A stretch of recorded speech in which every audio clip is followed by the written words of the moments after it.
আন্দামান মানেই আমাদের চোখের সামনে ভেসে ওঠে সমুদ্রের গাঢ় নীল জল, সারি সারি নারকেল গাছ আর সুন্দর মনোরম প্রকৃতি।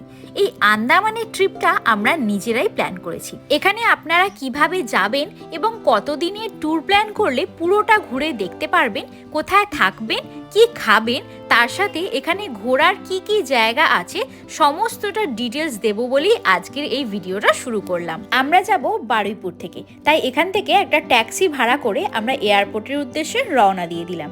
আমাদের ফ্লাইট ছিল ইন্ডিগোতে সকাল 9টা 5। পোর্ট ব্লেয়ারে এটা ল্যান্ড করার কথা ছিল 11টা 20। মোটামুটি ওই 2 ঘন্টা 15 মিনিট মতো সময় এখানে লাগবে। আর পার হেড পড়েছিল 13,066 টাকা, তার সাথে খাওয়া দাওয়া ইনক্লুড ছিল। তবে আমাদের ফ্লাইট আসতে বেশ অনেকক্ষণই দেরি হলো, তাই আপনারা পোর্ট ব্লেয়ারে গিয়ে ঘোরার যে প্ল্যানটা করবেন তার মাঝে যেন বেশ অনেকটা সময়ের গ্যাপ থাকে। সমুদ্রের ওপর দিয়ে যেহেতু প্লেনটা যাচ্ছিল, চারিদিকটা দারুণ সুন্দর দেখাচ্ছিল। যতক্ষণ না নিজের চোখে দেখবেন বিশ্বাসই করতে পারবেন না। সমুদ্রের নীল জল আর পরিষ্কার আকাশ ছিল এক অনবদ্র দৃশ্য। পোর্ট ব্লেয়ারে আমরা নামলাম 12টা 10-এর দিকে। তারপর এখান থেকে একটা গাড়ি ভাড়া করে আমরা পৌঁছে গেলাম আমাদের হোমস্টেতে, যার নাম ছিল আন্দামান সোর্স হোমস্টে। হোমস্টেটা বেশ সুন্দর ছিল, আমার তো ভীষণই পছন্দ হয়েছে, কারণ এখানে সমস্ত কিছু প্রয়োজনীয় জিনিস রয়েছে। বিছানাটাও যেমন সুন্দর, একটা ড্রেসিং টেবিল দেওয়া রয়েছে, প্রয়োজনীয় যা কিছু থাকে। এবং এখানে আপনারা যদি ফ্যামিলি নিয়ে আসেন সেটাও থাকতে পারেন। দেখতেই পাচ্ছেন বাইরে এরকম বসার জায়গাও রয়েছে। তাছাড়া প্রয়োজনীয় যা যা লাগে আর কি সমস্তটাই এখানে রয়েছে। আলাদা আলাদা রুম এখানে পেয়ে যাবেন আপনারা। অনেকগুলো ফ্যামিলি এখানে একসাথে চাইলে থাকতে পারবেন। এখানে রান্না বান্না করারও ব্যবস্থা রয়েছে, দেখতেই পাচ্ছেন জলের ব্যবস্থাও করা রয়েছে। এছাড়াও একটা ভালো জিনিস, ধরুন আপনারা কোনো খাবার কিনে এনেছেন, এই ফ্রিজে সেটা রেখে দিতে পারেন, আর এইখানে সমস্ত জিনিসই আপনারা ব্যবহার করতে পারবেন। এবার রুমটা আপনাদের দেখিয়ে দিই। রুমটাও বেশ স্পেসিয়াস, মানে অনেকটাই জায়গা রয়েছে এবং বাইরে একটা ছোট ব্যালকনিও রয়েছে, যেখান থেকে আপনারা সন্ধ্যাবেলা বাইরেটা দেখতে পারবেন। এবং এখানে বাথরুমটাও বেশ পরিষ্কার পরিচ্ছন্ন এবং সাজানো গোছানো। একটা বালতি মগ দেওয়া রয়েছে, আয়না তো রয়েছেই, তার সাথে গিজারের ব্যবস্থা রয়েছে, চাইলে আপনারা গরম জল করে নিতে পারবেন। এখানে শ্যাম্পু সাবান দেওয়া রয়েছে, বেশ ভালো, আমার তো বেশ ভালোই লেগেছে। এবং রুমে টিভিও রয়েছে, ফ্রিজও রয়েছে এবং তার সাথে এসি পাখা সমস্ত কিছুরই ব্যবস্থা রয়েছে। বেশ স্পেশিয়াস। আমরা যে রুমটায় ছিলাম এটা তো আমাদের বেশ পছন্দ হয়েছে। এই আন্দামান সোর্স হোমস্টের ভাড়া পড়েছে একদিনের জন্য 1741 টাকা। এরপরে আমরা বাইরের একটা রেস্টুরেন্ট থেকে বিরিয়ানি খেয়ে বেরিয়ে পড়লাম রস আইল্যান্ডের উদ্দেশ্যে। রস আইল্যান্ডে যাওয়ার জন্য আপনাদের আসতে হবে মেরিনা পার্কে। হোটেল থেকে যে কোনো স্কুটি কিংবা গাড়ি আপনারা ভাড়া করে নিতে পারেন, তারপরে চলে আসতে পারেন মেরিনা পার্কে। এখান থেকে পার হেড 370 টাকা দিয়ে টিকিট করে আপনারা বোটে করে পৌঁছে যেতে পারেন রস আইল্যান্ড।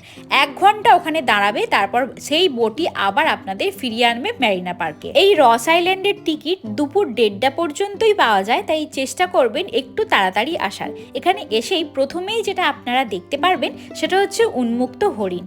দূর থেকে জঙ্গল থেকে এরা ডাবে শ্বাস খাওয়ার লোভে এইখানে চলে আসে এবং মানুষের সাথে খুব ভালোভাবে মিশে যায়। আন্দামান প্ল্যান হওয়ার সাথে সাথেই আমি ভেবে রেখেছিলাম যে এই রস আইল্যান্ডে অবশ্যই একবার আসবো, কারণ তার প্রধান আকর্ষণ হচ্ছে এই হরিণ এবং এখানে আপনারা ময়ূরও দেখতে পাবেন। এখানের প্রকৃতি কিন্তু বেশ মনোরম, এখানে ঘুরতে এলে আপনাদের বেশ ভালো লাগবে। সমুদ্রের জল একদম গাঢ় নীল। পুরো আন্দামানটা যদি আপনারা ঘুরে দেখতে চান তাহলে 6 রাত 7 দিনের প্ল্যান তো অবশ্যই করতে হবে। দূরে তাকালে আপনারা দেখতে পারবেন এই সমুদ্রের ওপর দিয়ে কিন্তু বিশাল বড় বড় জাহাজ এবং অনেক জাহাজ কিন্তু পারাপার হচ্ছে।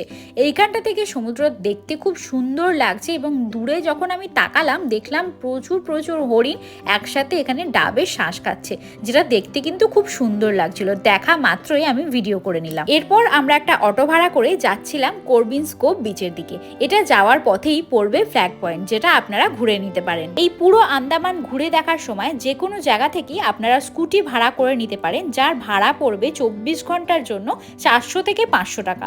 সারা দিন আপনারা রেখে আবার যখন পরের দিন অন্য জায়গায় যাবেন সেখানে গিয়ে আর একটা স্কুটি ভাড়া নিয়ে নিতে পারেন। সন্ধ্যাবেলার সময়টা করবিনস কোভ বিচে আপনারা ঘুরতে পারেন এবং এখানে বিভিন্ন ধরনের রাইড হয়, সেগুলো আপনারা উপভোগ করতে পারেন। এছাড়াও সেলুলার জেল প্রথম দিনে আপনারা ঘুরতে পারেন, তবে আমরা সেলুলার জেল একদম শেষের দিন, যেদিন আমরা ফিরবো সেই দিন রেখেছি। এই পোর্ট ব্লেয়ারে আরো একটা বিচ আছে যার নাম হচ্ছে চিড়িয়াটাপু। ওখান থেকে সানসেটটা খুব ভালো দেখা যায়। আপনারা চাইলে 4:30 থেকে 5টার মধ্যে ওখানে গিয়ে সানসেটটা উপভোগ করতে পারেন। আন্দামানের এই পুরো ট্যুরটা আমরা নিজেরাই প্ল্যান করেছি। তবে আপনারা যদি কোনো ভালো ট্রাভেল এজেন্সির সাথে যেতে চান তাহলে এনজয় ইওর ড্রিম হলিডেজের সাথে যেতে পারেন। এনারা 7 দিন 6 রাতের জন্য ট্যুর প্যাকেজ প্ল্যান করেন। এছাড়াও কাস্টমাইজ প্যাকেজও এরা প্ল্যান করে দেন। এনাদের আন্দামানের নিজস্ব হোটেল, গাড়ি এবং খাওয়া দাওয়ার সুব্যবস্থা আছে। আপনারা চাইলে স্ক্রিনে দেওয়া নাম্বারে যোগাযোগ করে নিতে পারেন। সন্ধ্যাবেলাটা আমরা করবিনস্কোপ বিচে কাটিয়ে আমরা ফিরলাম আমাদের হোমস্টেতে। রাতের ডিনারটা আমরা এখানেই সারলাম। এখানে খাওয়া দাওয়া বেশ ভালোই ছিল। পরের ভিডিওগুলো দেখতে হলে অবশ্যই কিন্তু পেজটাকে সাবস্ক্রাইব করে এবং ভিডিওটা ভালো লাগলে লাইক করে পাশে থাকবেন।